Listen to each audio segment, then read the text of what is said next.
Let's talk about the moment that often goes unnoticed, but is actually the most telling sign that an avoidant is falling for you.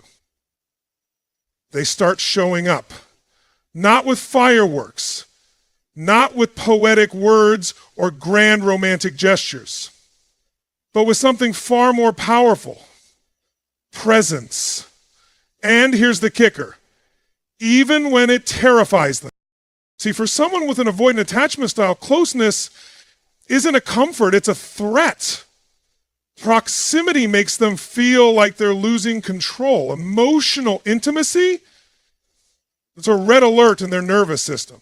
So when they begin to break their own patterns, when they lean into closeness instead of fleeing from it, you're witnessing the equivalent of a silent scream. Their presence is their confession. Their time is their love letter. This is where most people miss the mark. You expect emotional validation in your language, words, attention, romance. But an avoidant speaks a different dialect of love.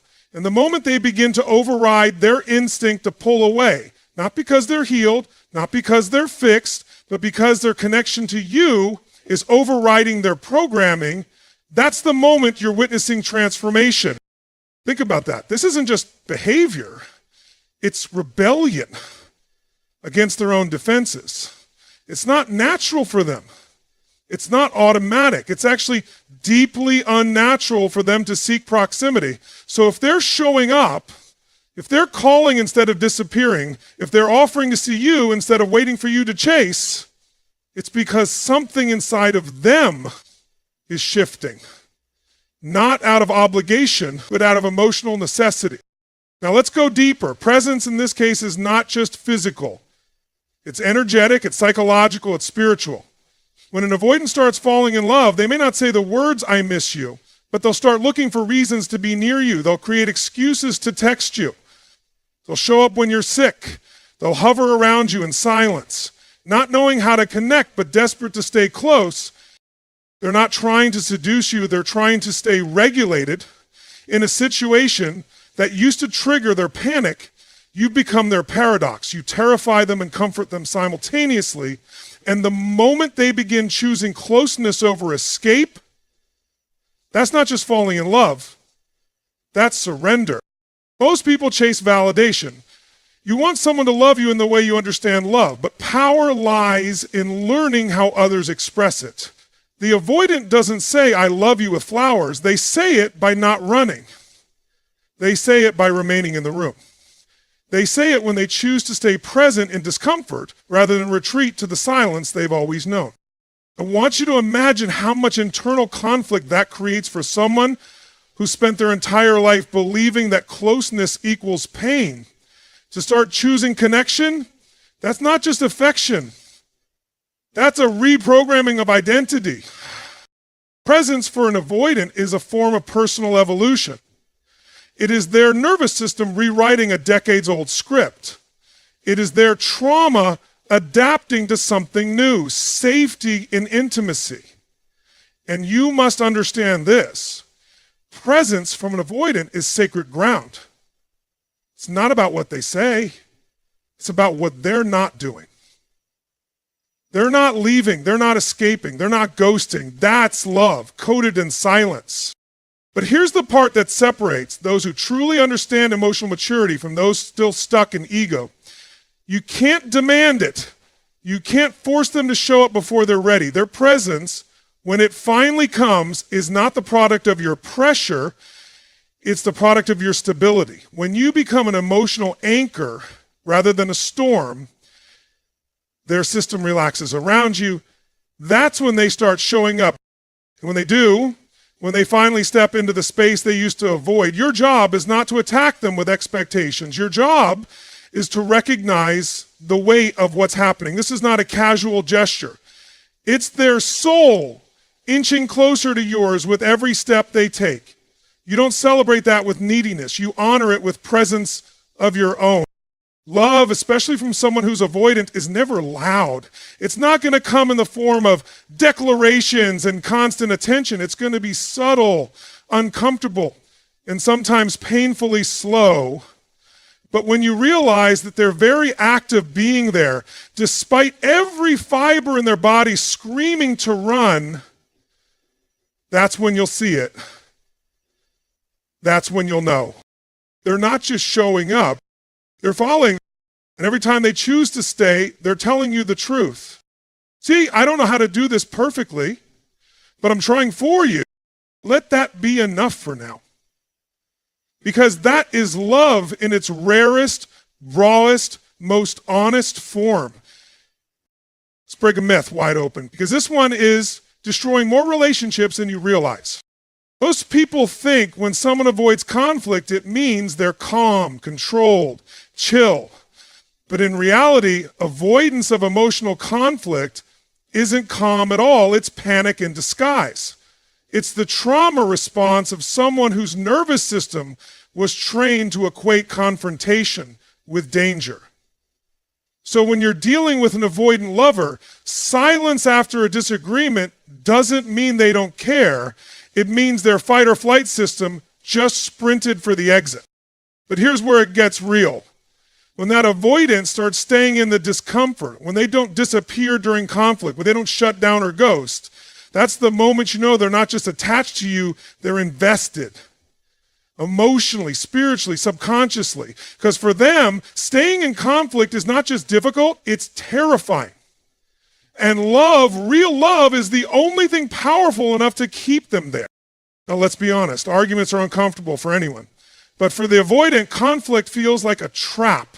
Their history, whether childhood instability, emotional neglect, or toxic past relationships, wire them to believe that confrontation equals abandonment, that voicing needs leads to rejection, that sticking around in an emotional mess is a guaranteed pathway to pain.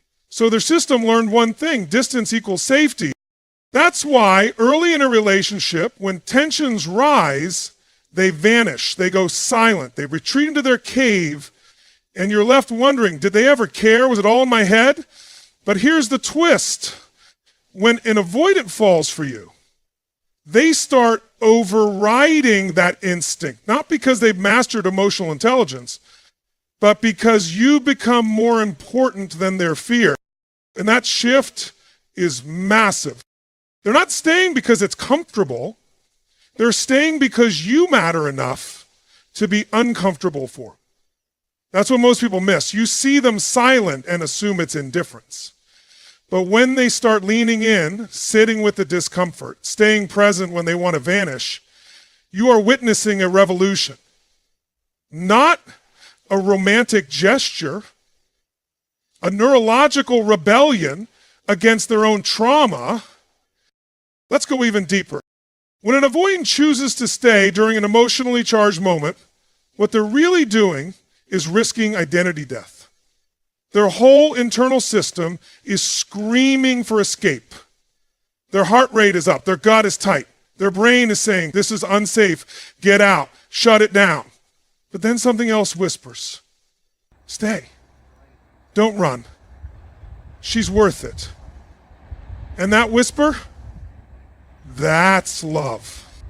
They won't always get it right. Sometimes they'll freeze. Sometimes they'll shut down mid-discussion and need time. But they'll come back, they'll re-engage. Not perfectly, but persistently. That's the hallmark of an avoidant who is falling. They return to the fire. They stop fearing that conflict will destroy the connection. Instead, they begin to believe, just barely, that maybe this time conflict could strengthen it. That belief, that's evolution. We often think love looks like flowers, dates, good times. But for someone avoidant, love is choosing to fight the urge to vanish. Love is staying in the room. Love is holding eye contact when it hurts. Love is saying, I don't know how to do this, but I'm trying. And that kind of love, it's not loud, it's not always clear, but it is profound.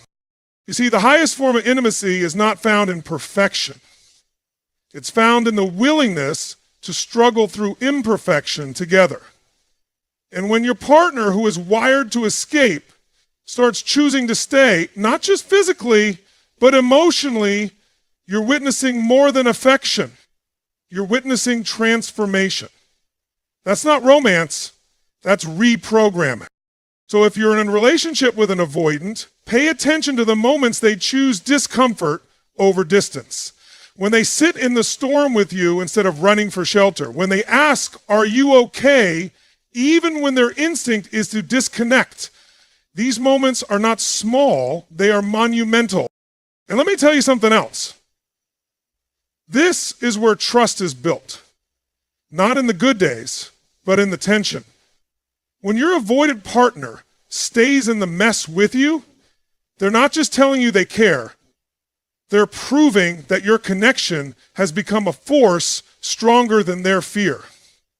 That you somehow have become safer than their solitude. That's when everything changes. Because conflict doesn't destroy love, avoidance does. But when avoidance turns into engagement, when their silence turns into presence, that's love at its raw. It's not polished, it's not rehearsed, but it's real. So the next time the storm rolls in, don't just ask, did we argue? Ask, did they stay? Because if they stayed, they leaned in, even shake. If they engaged, even imperfectly, that's not dysfunction. That's love learning how to fight for something for you. Most people think falling in love is all about what someone gives you. Attention, affection, time, consistency. And yes, those are important. But when it comes to avoidant individuals, the most intimate thing they can ever give you isn't what they do for you, it's what they reveal to you. Avoidants build their lives behind emotional vaults. They're the masters of composure, self-control, emotional distance. Why? Because their earliest blueprint of love taught them that vulnerability equals danger. They learned that if they opened up, they'd get hurt. That if they showed their wounds, someone would poke them instead of heal them. So over time, they made a deal with themselves. If I don't let anyone in, no one can destroy me. That's why the relationships are often filled with surface level interactions. They can be charming, intelligent, even attentive, but there's always this unspoken glass wall. You can see them, but you can't get to them. And if you try to reach too far, too fast, they retreat. Not because you're entering the territory they've been trained to guard with their life. Now listen closely. When an avoidant starts falling for you, something begins to shift. You'll start to notice cracks in the armor. They may not confess their love with words, but one day, out of nowhere, they'll share a story about their childhood that made them the way they are. Or they'll admit something they regret, something they've never told anyone. And you'll feel it. The room gets heavier, and the energy drops into something real. This is not random. This is not small talk. This is massive. Because for them to even open that vault an inch is like walking naked through fire. It's not about the story. It's about what it costs them to tell it. Let's go deeper. An avoidant sharing their emotional truth is an act of spiritual exposure. It's not about information, it's about identity. They're not just giving you a glimpse of what happened to them. They're letting you see who they really are behind the persona. And that moment is sacred. Because that's the very thing they've been protecting their whole life. Not their ego, their essence. And this is where the entire paradigm shifts, because most people misinterpret vulnerability. You think if someone's crying, they're being vulnerable. But for avoidance, crying can be mechanical, performative. What's real for them is when they drop their guard and let you into the story behind their silence. That's the treasure, that's the confession, that's the love. When they let you in, what they're really saying is, I trust you with the parts of me I hate. Not just the scars they got from others, but the shame they carry within themselves, the self-doubt, the fear of being too much or not enough. And the moment you see that, you're not just their partner, you're their mirror. You become the only person in their world who sees the unfiltered version and still chooses them. You want to know how you can tell they're falling? It's when they start hating their own defenses. They'll open up and then panic. They'll push you away after a deep moment of connection. They'll go cold after showing warmth. But if you stay steady, if you don't overreact to the withdrawal, if you just hold your ground in love, They'll come back, slowly, but with more truth. That pattern? Push, reveal, retreat, return. That's not emotional immaturity. That's emotional detox. It's how love rewires an avoidant brain. Because remember, what feels natural to them is disconnection. So connection hurts, it burns. But if they're willing to risk that pain over and over just to be close to you, that's the loudest, clearest declaration of love they'll ever get. If you're on the receiving end of that moment, when they finally crack the vault, even for a second, don't miss it. Don't belittle it. Don't ask for more. Just be present with it. Because that single act of opening up costs them more than you can imagine. It's the same as someone handing you their heart, trembling and unsure, and saying, please don't drop this. There's the difference between shallow love and deep connection. Shallow love needs constant proof. Deep connection recognizes the silent confessions, the moments that don't look like love on the surface, but are love in its rawest, most terrifying form. So the next time an avoidant shares something personal, dark, or uncomfortable, don't rush past it. Don't interrogate it. Honor it. Because you're not just being trusted, you're being chosen. And that moment of revelation, that's not just a story. That's them whispering, I'm falling. And I don't know how to stop. And that is everything. You want to know one of the most overlooked signs that an avoidant is falling in love? It's not passion. It's not affection. It's not even verbal expression. It's sacrifice. Especially the ones you never asked for. That's when you know they're shifting. Not because you pulled them, not because you convinced them, but because something in them is moving on its own toward you. See, avoidants are masters of control. Every piece of their life is structured to preserve emotional independence. Their time is theirs. Their space is sacred. Their routines are built like armor. It's how they maintain a sense of safety in a world that has always felt emotionally unpredictable. To them, autonomy isn't just a preference, it's survival. So when they begin voluntarily adjusting that structure to make room for you, that's not just interest, that's emotional significance. Think about it. An avoidant who's still playing games will never inconvenience themselves. If they feel even slightly overwhelmed, they'll distance, distract, or disappear. But when they start showing up differently, when they reschedule things just to see you, when they change their daily flow, when they choose closeness over comfort, those are sacrifices to them. Tiny to you, but massive to them. Because what you're witnessing is a subconscious recalibration. You're no longer just someone they enjoy, you're someone they're prioritizing. And they won't announce it. They won't say, hey, look what I'm doing for you. No. Avoidants are subtle, often silent, but the clues are there if you know how to read them. They'll start to text you more consistently, not because they suddenly enjoy small talk, but because they know it makes you feel secure. They'll make room in their weekend plans, not because they don't value their solitude, but because your presence is starting to feel like home. They'll shift behaviors they once claimed were just how I am, not because you demanded change, but because your connection made it worth the effort. That's where the real transformation happens. And here's what makes it so powerful. It's not compliance, it's not submission, it's internal willingness. They're not sacrificing out of fear of losing you. They're doing it because the bond they feel is becoming stronger than their fear of closeness. That's a tectonic shift. That's not just someone liking you. That's someone rewriting the boundaries they once swore they'd never cross. You've got to understand the psychology of this. Avoidants don't naturally adjust. They don't go with the flow in love. They manage distance to regulate emotion. So when they make a sacrifice, it's not casual. It's surgical. It means they thought about it. They weighed the cost and they still chose you.